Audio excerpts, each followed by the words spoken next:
Hello.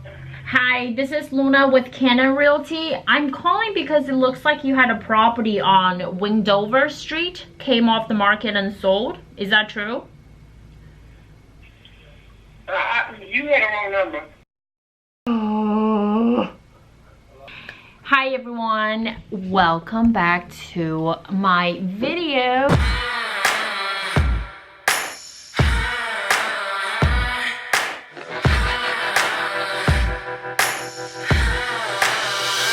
In today's video, we are going to be going through the 9 habits of all successful real estate agents slash salesperson. So it's mostly going to be going over the sales perspective of, how to become successful.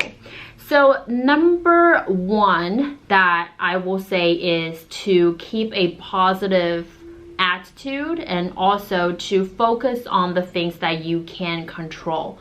And in this business, we see a lot of time people complain of the things that it's out of their control. For example, I currently have a deal and we were scheduled to close on the 20th, but the loan that we are going through is actually a jumbo loan.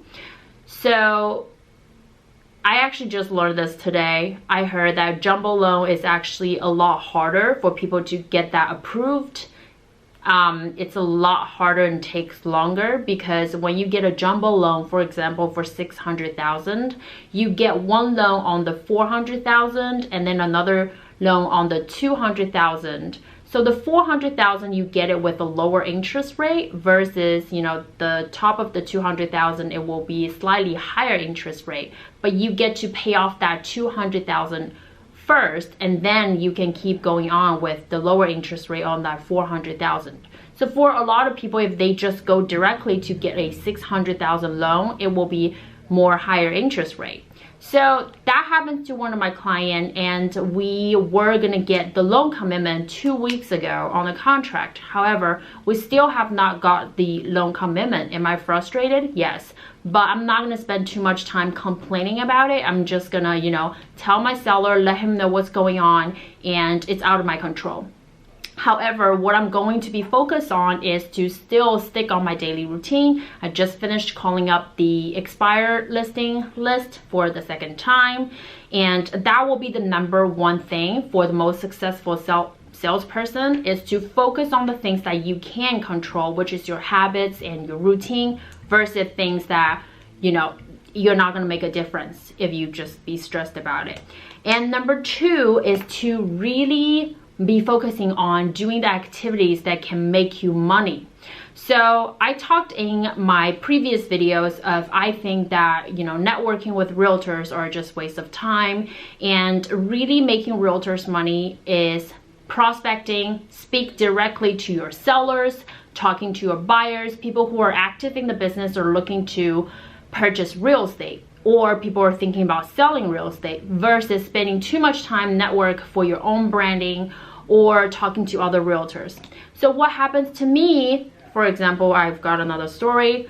I recently sent out mailers, and one of the prospects called me back. He wants to see if I can bring him a buyer. However, I called him right back and I told him, I said, I specialize in listing. I'm not gonna bring you a buyer. I would list your house and get you the top dollar on the market. I wanna get his head straight because I don't want him to think I'm a investor or a buyer's agent.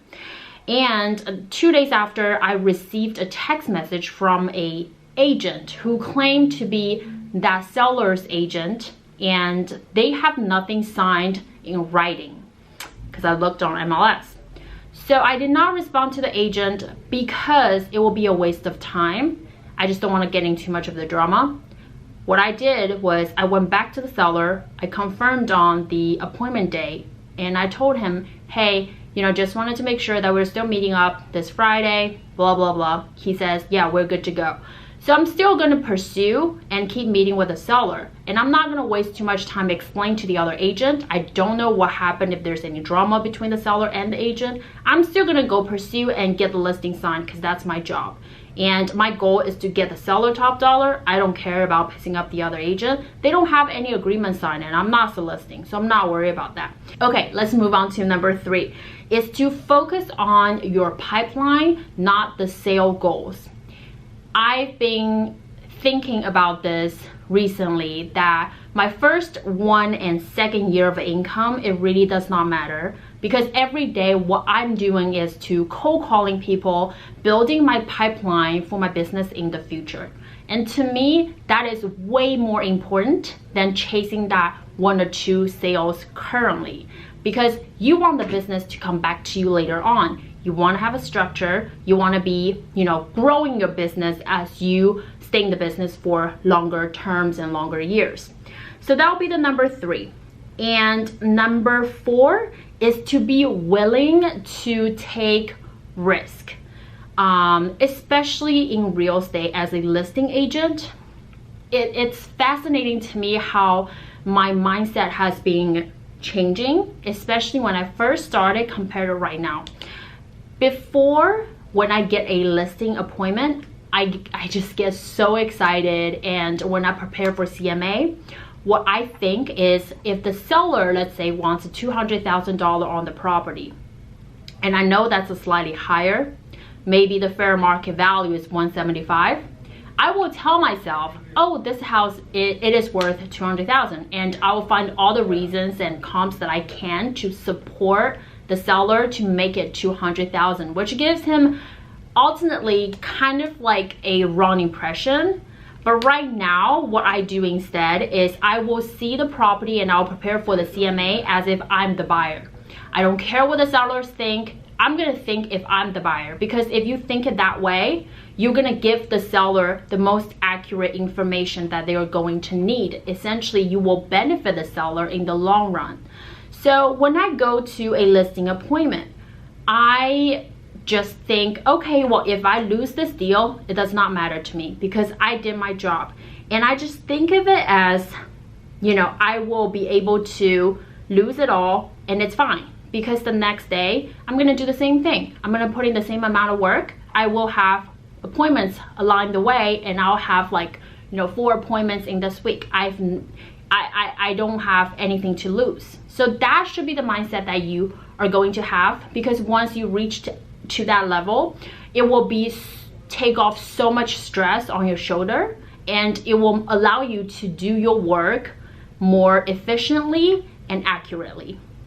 So number 5 is to try to get as much listing appointment as you can, and essentially go meet your seller face to face.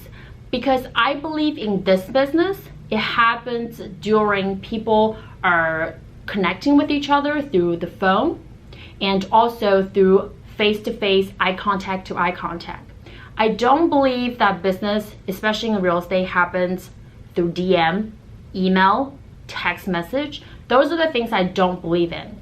So what I've been practicing is obviously cold calling a lot, and other than that, I go meet up with my sellers all the time, because FaceTime is always valuable.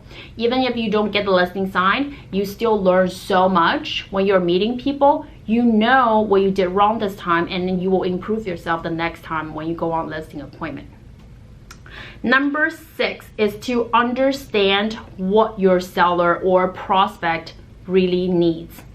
So when you are pursuing a listing, you never really ask them, the first question is never really about when you are moving out of the property. It's always about where you're moving to, because you're putting their needs first. It's not about you go to your seller and ask for, when can I get my commission check? It's not about you, it's about the seller. You need to understand if they are ready and willing to move right now, or do they have some personal stuff that's going on in their life. I've had sellers who had a medical condition that they can't really sell right away.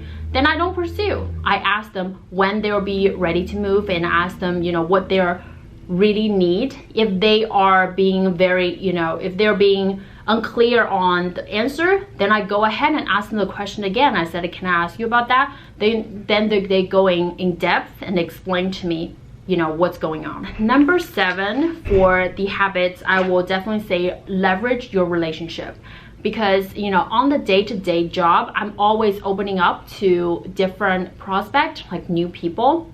But I never really forget to keep in contact with the people that I already know and in my circle. And the way how I do it is by posting more content that's real estate related. I have 3 platforms. One is YouTube, Instagram, and also WeChat. So for those of you who don't know what WeChat is, it's like an app that a lot of Chinese Asian people who are using. It's kind of like a walkie-talkie, and I will always post real estate related, you know, informations or pictures, just constantly passively remind people that I'm in the business of selling, helping people selling and buying houses. And another thing with YouTube, to me, YouTube is like a documentary.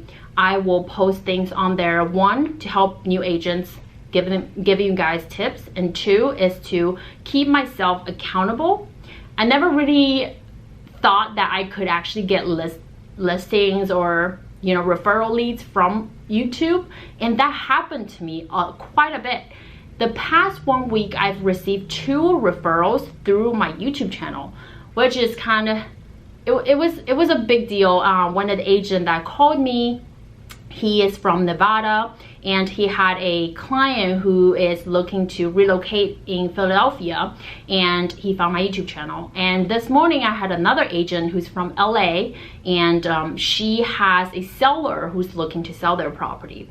So for those of you who are curious, I do offer referral, and I offer 25% referral fees. And what I do is usually send me the form, I'll have my broker sign, and I'll send it back to you right away. So that's number 7, is to leverage your relationship. And last but not least is to get feedbacks. And I cannot stress how important this step is. It's for salesperson, especially you're at the high level salesperson, it's about solving a problem. It's about going in depth and ask the right questions so you can understand your prospect better. You are the person that understands their needs better than anybody else. And if you can do that, and if you can ask them the right questions, then essentially you will become the person that they're gonna go to when they need help. In this case, real estate. So here are the 9 habits that I have for you guys, how to become a very successful salesperson / realtors in this business. If you guys have any other tips, please leave a comment down below. I'm really appreciative for all the support that I have on my channel, and be sure to like this video and also subscribe to my channel, and I'll talk to you guys in the next one. Joey, I'm leaving. See you later. See you tomorrow.